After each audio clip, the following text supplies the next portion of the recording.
Right, welcome to this review. It may be a bit of a shock for you, but I'm going to review Warhammer Age of Sigmar, the box set. One of the biggest shake-ups in the history of Games Workshop. Really a lot of talk about this, positive and negative, perhaps mostly negative, but I've got a hold of the box set here, just for interest's sake. And I'm going to do a full review. You can open it up and talk about the box set here. I've got mine from gamingfigures.com. They do all the Games Workshop stuff at 15% off. If your order comes to over £100, you get another 5% off on top of that. And if you're in the UK, you get free postage on orders as well. So I'm just going to review it and then talk a little bit about my background for Warhammer, which isn't too much, but maybe I'll surprise you that I started out with Warhammer before Warhammer 40,000. This is going way back. I was 13, 14 years old at the time, and I had a few of the Empire figures, and then my favourite faction at the time was the High Elves. Collected a few units of them, some Spearmen, some Bowmen, and a couple of Dark Elves as well. The new lead figures that started to come out for them. But then the age of 14, 15 got more into 40k, switched over to that mostly, and collected Blood Angels. Had quite a big Blood Angels army, the old lead figures as they came out. And my friend collected Eldar. I used to love his Eldar army, really was nice. And then his brother collected Chaos on top of that. We used to have big games of Warhammer 40,000, but that was way back. And then left the hobby for a while. Carried on with wargaming, mostly historical stuff. Really into historical wargaming, and then sort of early 20s got back into Warhammer 40,000 again, and that was after seeing a White Dwarf magazine and the Tau faction. I'd never seen Tau before, didn't even know Games Workshop had done them. And I thought, well, if I ever do 40,000, Warhammer 40,000, I would collect the Tau. And that was getting back into 40k was the first army that I did. I collected the vast Tau army, which features on the channel. You'll see them in the Apocalypse battle that we did, the big Tau game.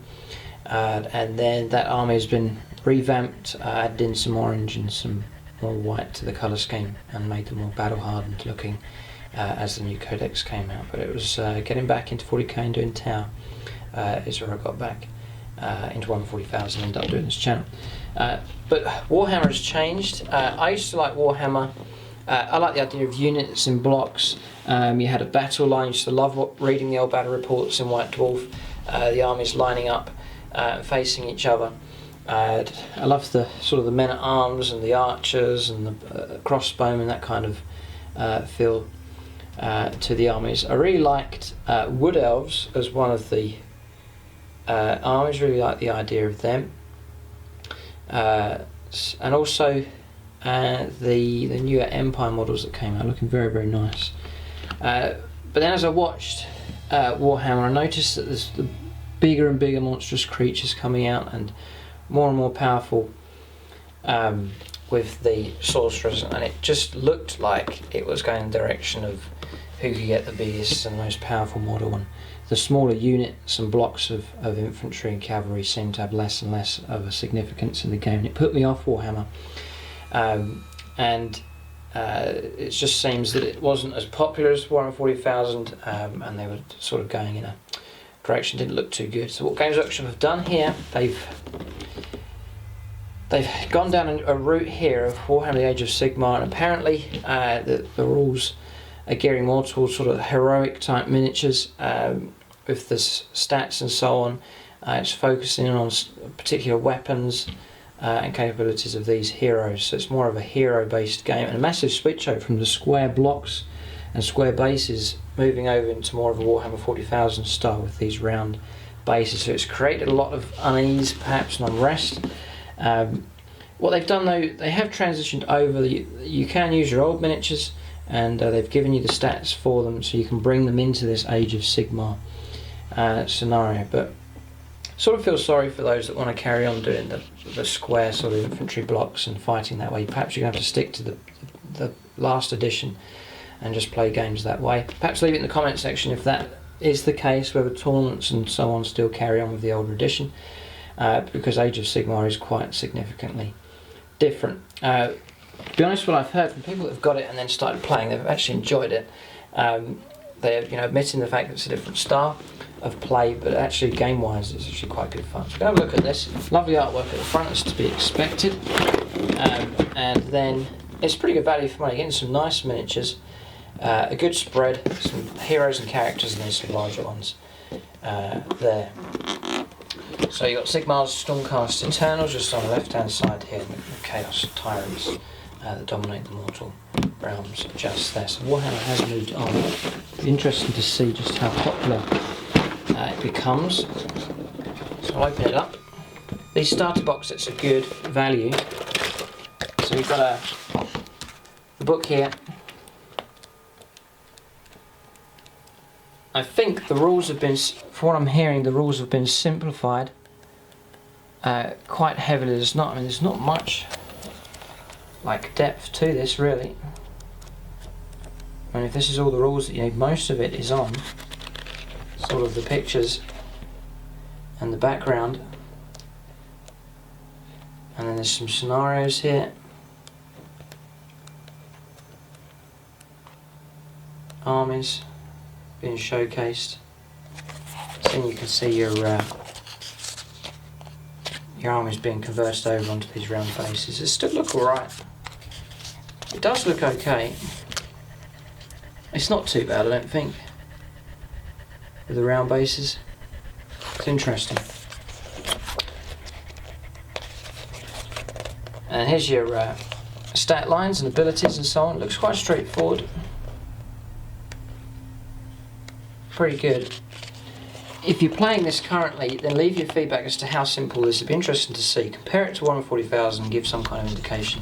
I'm sure most people watching this are going to be 40k players, but give your opinion as to how much simpler the rules are. Or maybe they're just as complicated, but it looks to me like they're quite simple, and yet there's enough depth to them to be able to enjoy the game, enough variety here.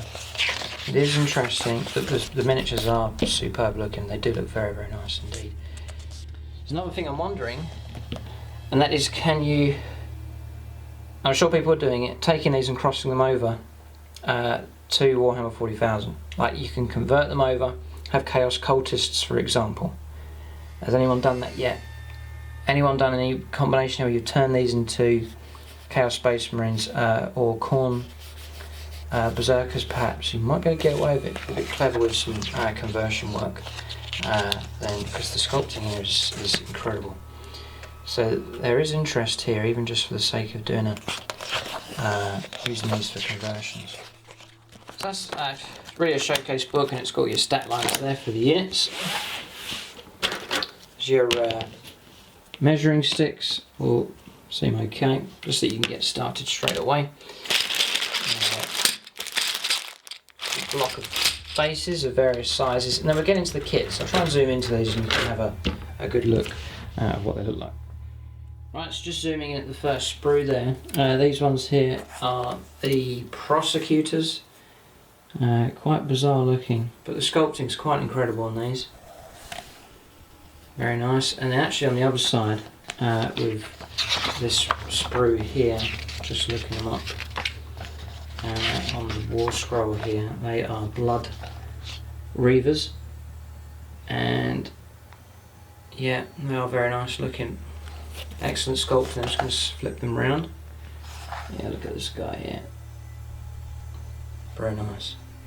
Definitely try and figure out if you could do conversion work on these over into 40k. So that's them. Some more prosecutors here. So onto this sprue you've got the looks like retributors here, the sort of Warhammer Terminators by the looks of it. I'm hearing a lot of people saying that they've just done Warhammer Space Marines. I have to say it sort of looks that way. So that's the route they've gone down. So yeah, controversial really. And just looking at the different ones here, some nice detail on these. Very good. That banner, nicely impressed with that. Very, very nice. You can't beat Games Workshop plastics. Are unbeatable. So that was the Lord Relic to there with that banner. A couple of sprues left. So it's the larger characters here for the Forces of Chaos. Just flicking over to them here. So you've got the Mighty Lord of Khorne. That's sort of his cloak here. It's the beast that he has next to him. The banner work is incredible. Look at that thing. Amazing. Yeah, it's all very, very nice indeed. Extremely nice work there. So you've got that banner, that's the Blood Secretor. And you've got the larger leader there, the Lord Celestant, which is riding this beast here. And I've watched the game and he seems to beat everybody, he seems to be good. It seems to be the most powerful one. And then there's a number of other characters for the Chaos here. A Korgorath, which is this big thing. Again, incredible sculpting work on that. And then coming around, it's the guy with these sort of tentacle whips. That's a Blood Stoker. And then the Blood Warriors here, which I think are very, very impressive. Perhaps my favourite unit out of all of these. And I really could imagine them being converted over into Chaos Space Marines. Perhaps, or Khorne Berserkers, I think would work really, really well. So that's them. The sculpting is superb. The quality is typical Games Workshop. Very, very nice indeed. Right, so that's the content of it there. You get a set of dice, some transfers, and then I was wondering where these were. It's the bases, the larger ones, there for the larger miniatures and the characters, and then here this will be your instruction manual for constructing them all. Yeah, it's quite impressive. Imagine the paint job you could do on these is very impressive indeed. Very, very nice. That's the Liberators there. The Mighty Lord of Khorne. There's the Standard Bearer, the Blood Secretor. Blood Stoker. Blood Warriors. There. So these starter sets are helpful. I'll show you exactly how to put everything together. There's the two armies. There. Wouldn't say usually you get one army, you know, it's quite small, and then one's quite a big horde, but there's quite comparable there. So there's going to be some powerful units there for the Warbands of Khorne. Not going to be a walkover. And then here, it looks like the rules is just on 1, 2, 3, 4 sides of card here. And it covers the battlefield, the armies, deployment, different phases, and the different rules. So, incredibly simplified. Perhaps Warhammer was too complicated. It got too complicated and it was putting people off. And perhaps Games Workshop wanted to get new people joining up, younger generation joining up, so they've gone in the direction of more of a simplified game. So there it is. I don't think I'm going to have the time to get into Warhammer Age of Sigmar. It looks okay. I still like Warhammer 40,000. This box set, as I said, it's alright, but I don't think it's going to draw me into this part of Games Workshop's product line, but we'll have to see. But there it is. That's Warhammer the Age of Sigmar, the box set. Leave your opinion. I'm sure there's going to be a lot of opinions expressed on here about the switch over that's taken place. An interesting question to ask is those of you that have played both, so you're a former Warhammer, or you play Warhammer and then you've played Warhammer Age of Sigmar, in your honest opinion, which is superior? Would you be happy to go back to the old one, or do you think this new direction is better. It'd be fascinating to hear what your opinion is on that. And then talking about how simple the rules are, leave your opinions there as well. But there it is, Warhammer: The Age of Sigmar. I've got mine from gamingfigures.com. They do Games Workshop 15% off, and then an extra 5% off on orders over £100, and then free postage in the UK on top of that as well. But there it is, Warhammer: The Age of Sigmar. It's a new direction for Warhammer, but is it a good direction? Leave your opinions there in the comments section. Thanks for watching, and tune in next time.